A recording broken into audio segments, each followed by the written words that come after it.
You're watching Hillbilly Luxury, and guess what? I've got a new watch. That's right. This isn't my personal watch, but this is my friend's watch, and it is a watch that is dedicated to glowing. It's made by a company called Rune, and they make rings and all kinds of things that glow, keychains and all this. So I wanted to find out, is this the best glow watch? You know, we all love our Lume. So I said, let's put it to the test, send it over here, let me do a review on it. We're going to find out if maybe this is the future of watch Lume technology. Let's check it out. All right, I want to start off by saying I'm impressed with this watch in many aspects, but in other aspects, there's a lot of things that need to be improved going down the road if this company decides to continue building watches. So I'm going to give it, some critiques, some room to grow. We're going to tell them some stuff that needs to be improved. But on the other hand, this is a unique watch. You can tell it's very custom built. And according to my friend that loaned me this watch, he has another one that's on the way that's a prototype.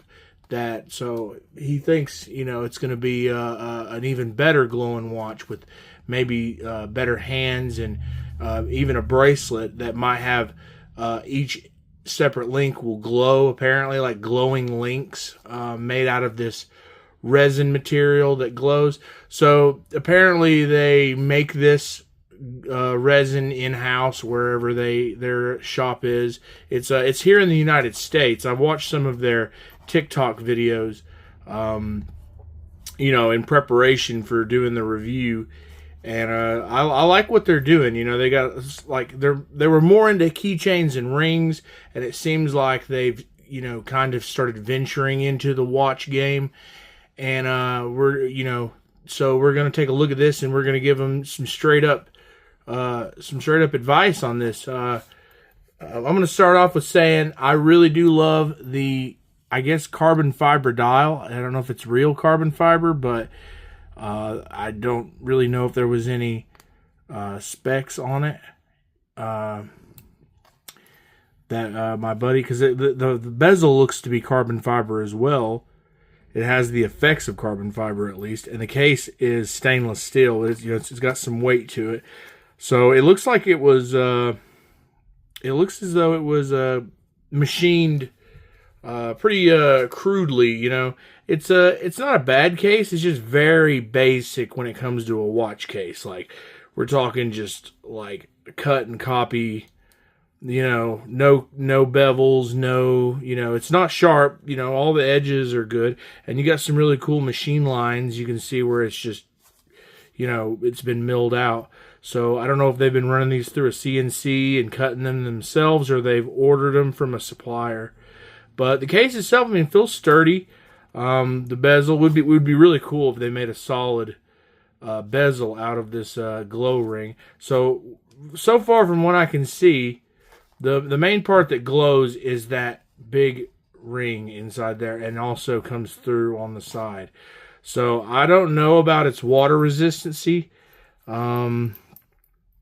Let's see. Yeah, it doesn't say anything about how resistant it's going to be to water, and it's just a push-pull crown. So it's hacking. So I wouldn't get it wet. They really, should kind of specify, do some water testing on their watches. To give people an idea. If it's splash proof, then just, go ahead and be straight up with it. But if it's, if it's not good, not been tested at all, it's kind of something that needs to be specified. Let's see. So I'm gonna be straight up. The strap is amazing. This strap, the leather, is extremely nice. Like, this is one of the most supple straps, and it's just pure. You can just tell it's just raw leather, and it's got their little Rune logo stamped in it. I really like this strap. The only issue I have with the strap that could be updated are the keepers.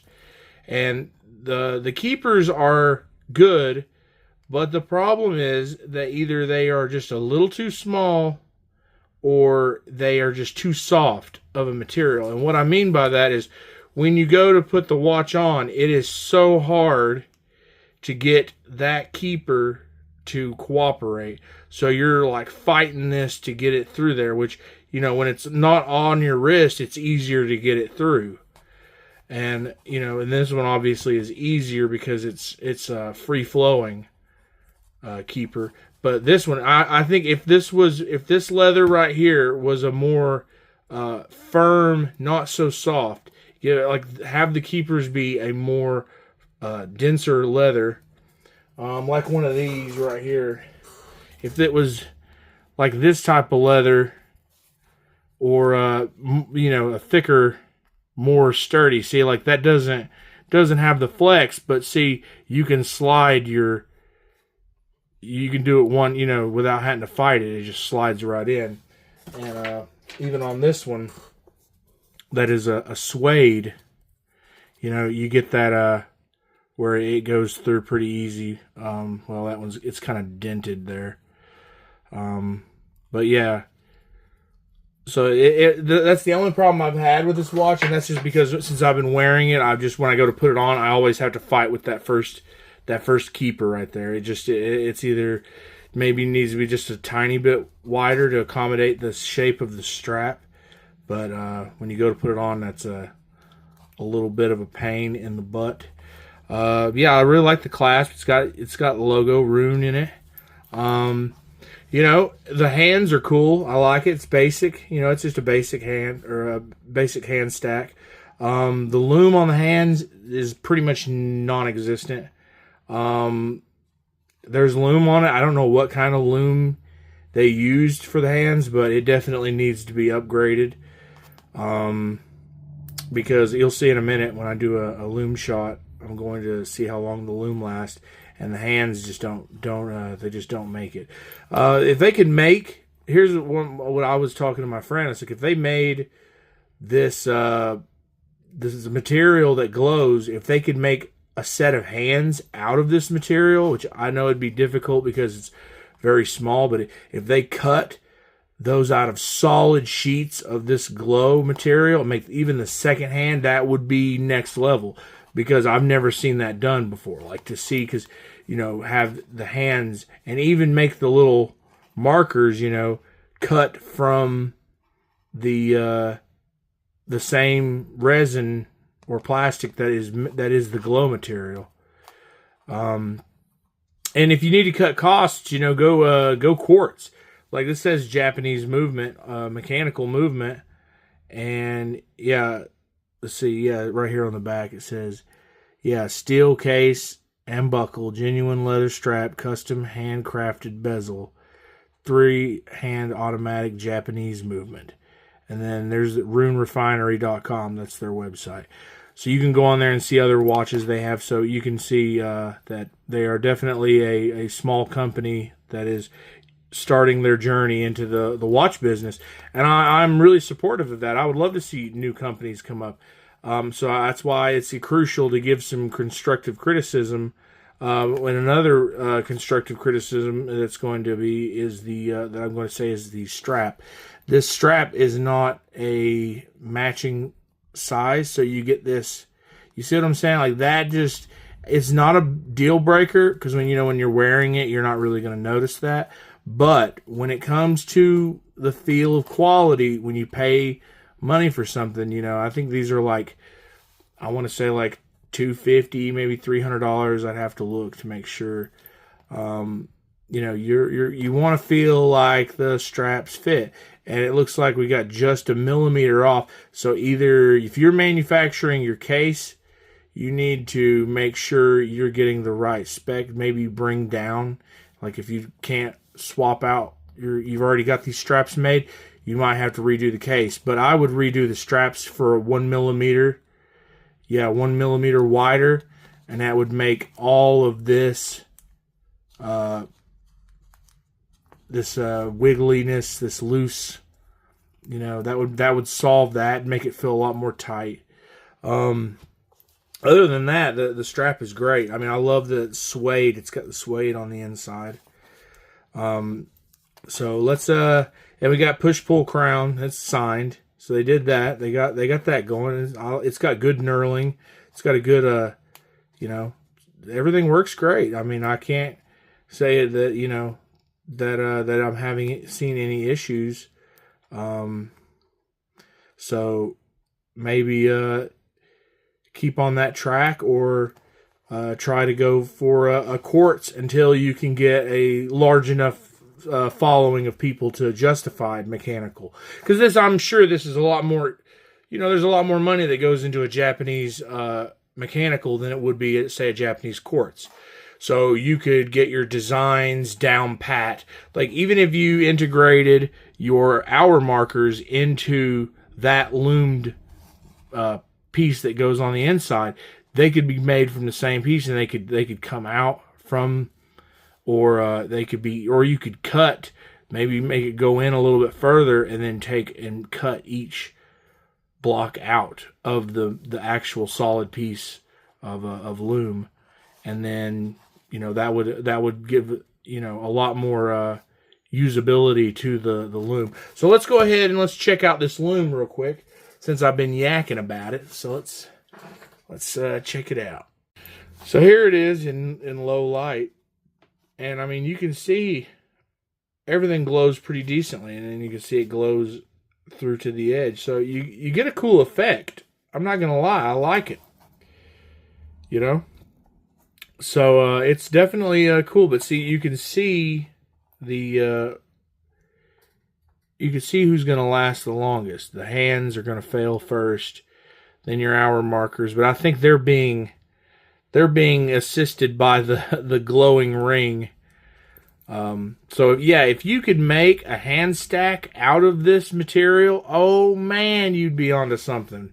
You would be on to the future of loomed watches.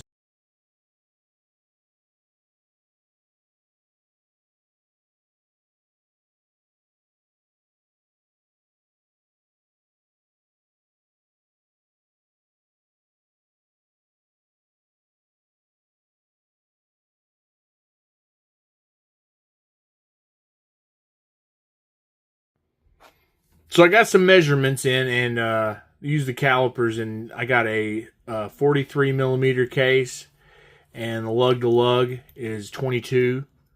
So, I mean, I think personally that, you know, they're onto a great watch. So, you know, just keep up making new stuff. You know, I mean, I really think that, you know, with the minor improvements, such as stuff with maybe some applied indices, and, you know, and better loom on the hands.